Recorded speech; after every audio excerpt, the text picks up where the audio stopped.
What's up, everybody? Thanks as always for supporting the show. It would mean a lot to me if you would take a second to scroll down and hit that subscribe button to the Hoops Tonight YouTube channel, and then follow me on social media on TikTok, Instagram, and Twitter so you guys don't miss any of our content over the course of this season. All right, let's talk some basketball.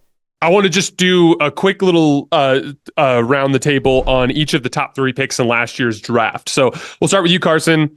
Victor Wembanyama, are you higher or lower on him than you were when he was drafted?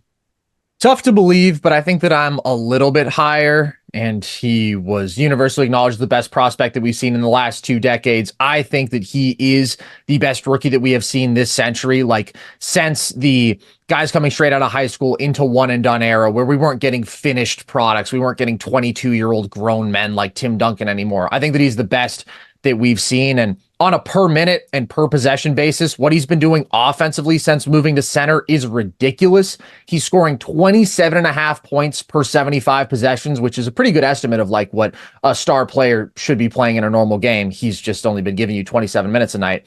So he's outscoring like every other rookie that we've seen this century. He's doing it with legitimately good efficiency now, over 59% true shooting, and he's just transformed. He like took a full-on leap mid-season to where now playing at the 5 is just better for him because the spacing is better in a situation that was really rough offensively, still rough because of the guard play. But now he does also have Trey Jones, who is just more capable of setting him up. So he's getting some more of those manufactured looks around the rim where he is a physical outlier like we haven't seen in 60 years. It's ridiculous. Put the ball up there and he'll finish it. He's the best transition scoring big in basketball, more outlier athleticism there. He, to me, has been more decisive and assertive attacking the rim and a bit more comfortable with NBA physicality. He's shooting way better. Like, he's just playing like a bona fide star right now, and he's barely 20 years old. And he's the best defensive rookie that we've seen this century. That, to me, is the separator between him and any other candidate that you could have in that conversation. He's averaging 6 stocks per 75 possessions. Like, he's far and away leading the league in steals and blocks combined in 27 minutes per game. He just has physical tools we've never seen. 7'4" with an 8-foot wingspan and can also move this fluidly and has these sort of instincts and IQ at this age. It's unbelievable. He wrecks games defensively in ways that like you almost can't conceive of until you see it in the NBA. Like, you can't really conceive that a physical outlier to the extent that Wemby is can actually exist. And blending that with basketball skill, he's been playmaking better. He's everything that we expected, and I think even a little bit more. Yeah, the skill, the physical ability, the IQ. I couldn't believe it. Like Carson said, I mean, he's the most highly touted guy we've seen since LeBron, and I think he's even better than we expected. I said this on the show, our last show, and Carson laughed at me. Like, he's a baller, and what I meant by that is just he's focused on the game. He is all about some ball, and that's my favorite type of players, the Joe Burrows of the world, the guys that are getting to bed early. They're focused on their craft. They're focused on the game. And it really is.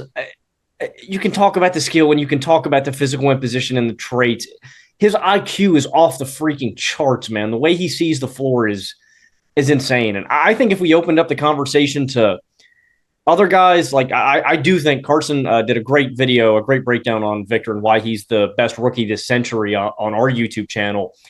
I mean, I think you could expand that conversation. We're going to do an all-time rookie draft later, and I'm really intrigued to see where Wemby goes. I mean, I think you could make the case that Victor is, one of the best rookies in NBA history, point-blank period, dude. It is ridiculous. And, yeah, he's exceeded my really lofty expectations too, man. He's one of the best rookies ever, I think. Yeah, I'm higher on him as well, and it's really this simple to me. Like, I didn't expect him to be this impactful at the NBA level this quickly.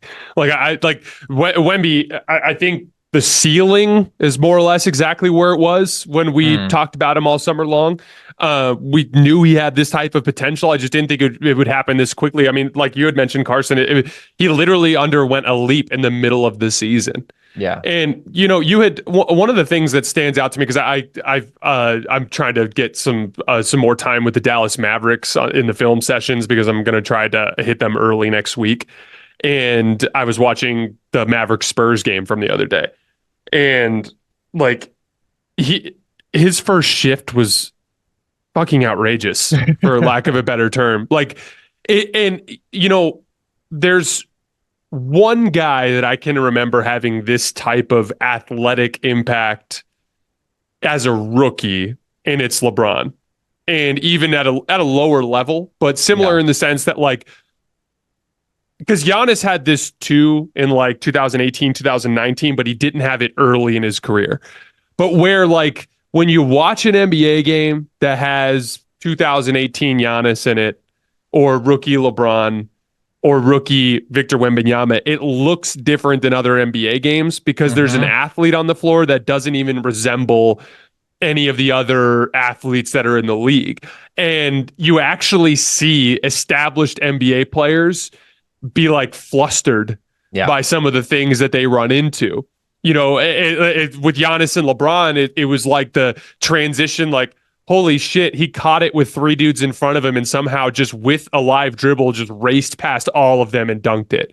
Or, oh, I threw this pass to the wing and they jumped this passing lane and they just shot like a cannon the other way in transition for a dunk, or whatever it is. Like, they just had this like crazy combination of straight line speed and power to do it. But Victor just does it with the absurd length.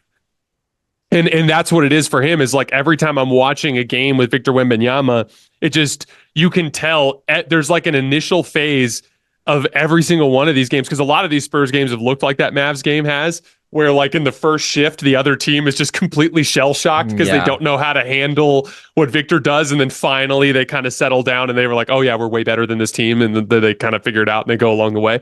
But like, yeah, it's just, he has a truly unprecedented physical profile that other teams don't know how to handle. And to me, that has impacted winning at the NBA level much faster than I expected. Logan, you're first on Brandon Miller.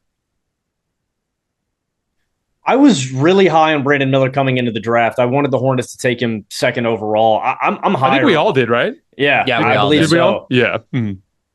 Brandon has also exceeded my expectations. Like, first of all, he's an all-time shooter, I think. The way he shoots off movement at these different speeds, at the different distances. And one thing that sticks out, too, is his foot placement. Like, it doesn't really matter where Brandon's feet are. Again, from any distance, he can just put it up. And he's just got such a buttery smooth stroke, man. That's the term that I use for Brandon Miller, man. Butter smooth. He just has a smoothness and a fluidity to his game that's really elegant and beautiful and beyond his years, something that you don't really see with rookies. He's a great athlete. He is a great defender. He's a good defender now, but I think he's going to be great as it goes along in terms of positioning, on ball, off ball, as a help side guy. He's got great length and physical tools too. Like, Brandon's everything to me, and he's got an advanced handle and IQ. I think Brandon is the building block. Carson, I know, put a poll out on our YouTube and on Twitter as well. Who would you rather build around after the Hornets, LaMelo or Brandon Miller? For me, it's wholeheartedly Brandon Miller. And I think it's kind of got lost in the shuffle. You know, I feel bad for guys like Brandon Miller, for guys like Chet Holmgren, because they're in a rookie class of Victor Wembanyama, and we're also enamored with them that it can kind of get lost in the shuffle a little bit. Brandon's also one of the most advanced rookies that I've seen this century in terms of winning impact, and in terms of versatility. I think Brandon's a future superstar. I love Brandon Miller. And I would say that with him, I'm probably a little bit higher too. Like, he looks pretty darn similar to what I expected. And it's funny, like, the hilarious quote from Brandon Miller was when he said over the offseason that Paul George was his GOAT. But like, my God, he's got so much Paul George in him. Like, there's a little bit of a different level of athleticism with PG, but when you're talking about 6'9" dudes who just have like obscenely smooth handles, crazy comfortable pull-up shooters, the ability to excel both on and off the ball, to defend multiple positions, it's like there's a lot of the same stuff in there. And I think that he's just an archetype that really translates to winning anywhere. And Jason, I remember when you came on our draft show with Colin too, and we were talking about the number 2 pick. We were all in agreement that it should be Brandon. One of the things that you pointed out is that the archetype of hyper athletic downhill guard like Scoot Henderson is one that people often become enamored with, but doesn't always translate to like winning at the highest level. Whereas this versatile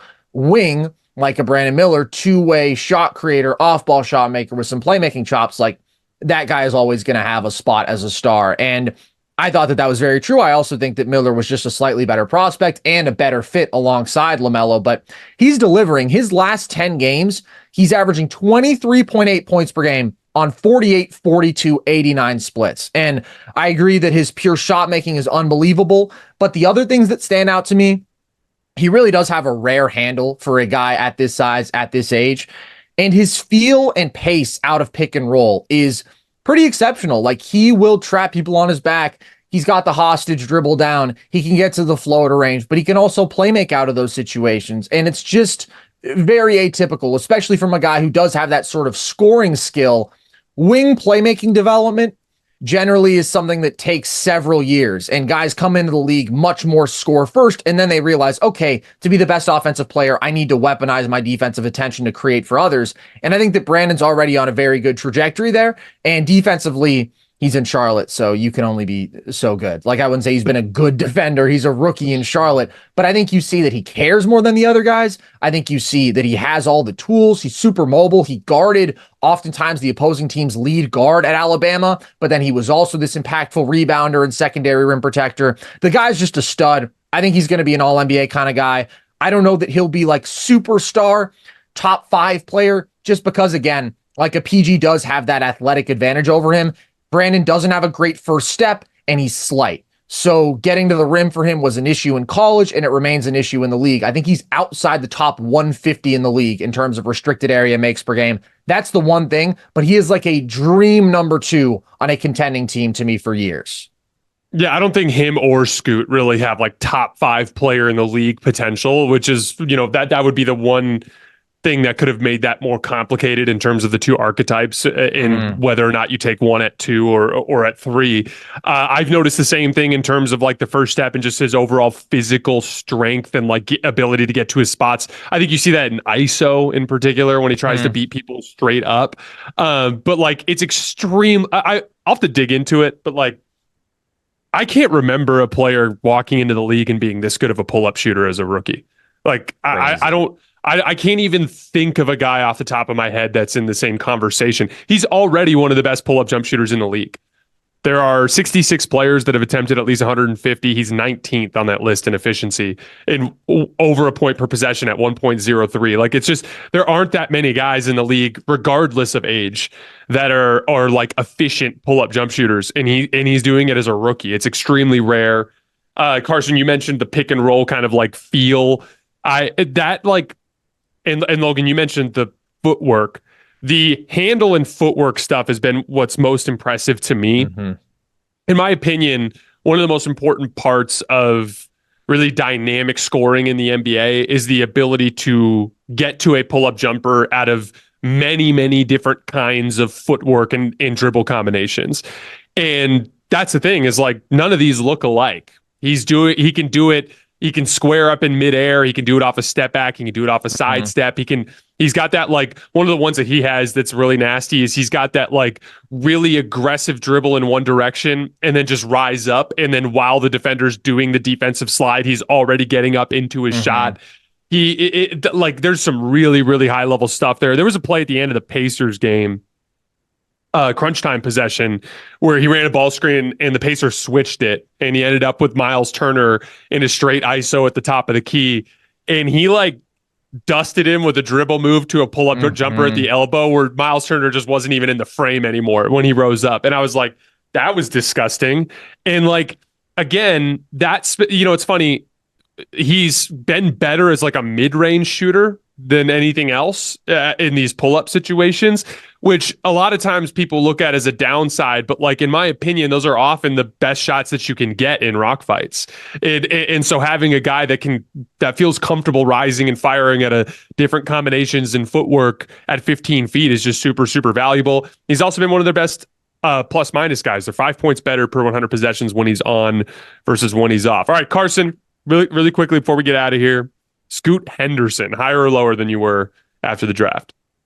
I'm a little bit lower on Scoot, and really that to me just boils down to, I thought that his insane athleticism, like the combination of first step and really being a strong guard and having this bounce, like, I thought that he would just have a little bit more easy offense on the back of that. And He hasn't really. I think that he's a guy who settled for a lot of tough jumpers and wasn't a very good jump shooter for Ignite. Like, he has these stretches where he really gets in a rhythm from mid-range, but he's erratic even there. And then from three, he was a poor shooter for Ignite, and he's like 31% this year. And at the rim, I think you've seen that he can't physically dominate against NBA guys immediately like he could those younger or just lower level athletes that he was facing. So he's shooting 51% inside of 3 feet. So it's just been like a sort of erratic, rocky start for him. The efficiency numbers will look awful.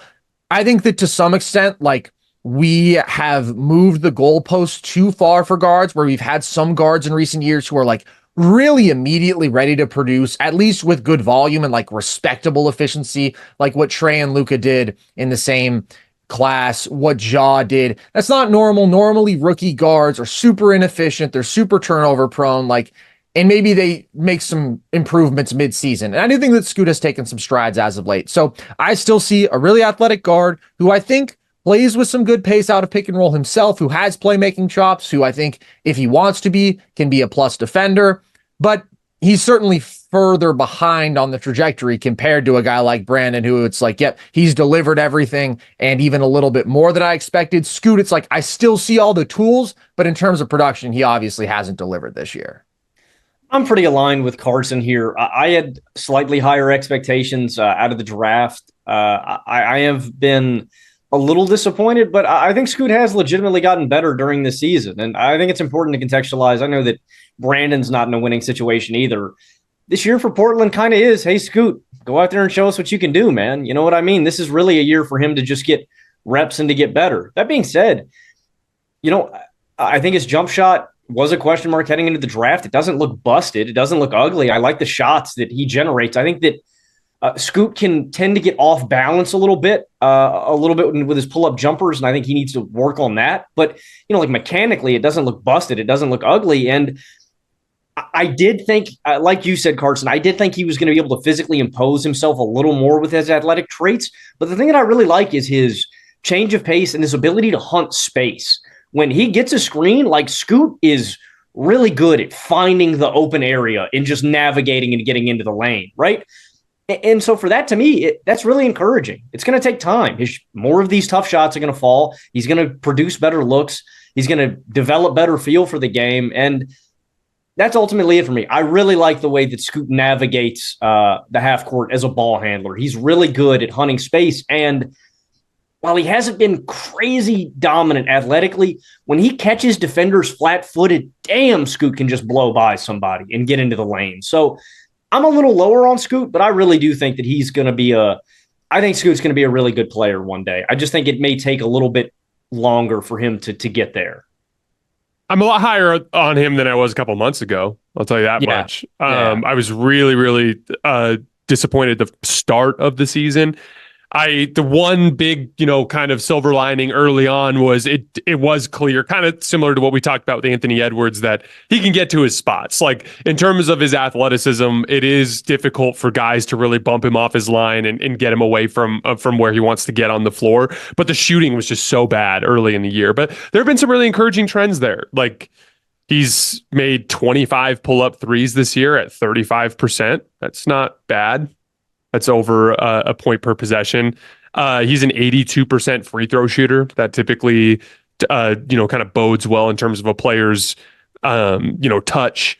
He's actually been a pretty good pick and roll shot creator this year, 0.98 points per possession. That's really not bad for a young guard like him. And he's shown some higher level passing chops than I think a lot of us were expecting. And I think, again, one of the things that I think is important to acknowledge here too is Portland's kind of a weird team in the sense that he's not really getting handed the keys and like, hey, go lead this bad team for 82 games. Like, the Blazers were like putting him out there with a bunch of guys who like to get buckets. like DeAndre Ayton, he loves to take his little face-up jump shots and have his post touches. Jeremy Grant, in his dream world, would be a 20-point per game guy on a bad team. Anthony Simons is like literally a more further along in his career version of like a high usage guard. Like Malcolm Brogdon has been a guy that they've leaned on in crunch time a lot of situations. Like they have not just straight up given Scoot the keys and been like, hey, go get these reps. And so I think here's the thing. My opinion of Scoot's like ceiling hasn't changed at all. But yeah, this season has definitely been a little bit disappointing just in the way that it's gone down. That said, I do think Brandon Miller at number 2 is the right choice, and I think Charlotte is satisfied with their decision there.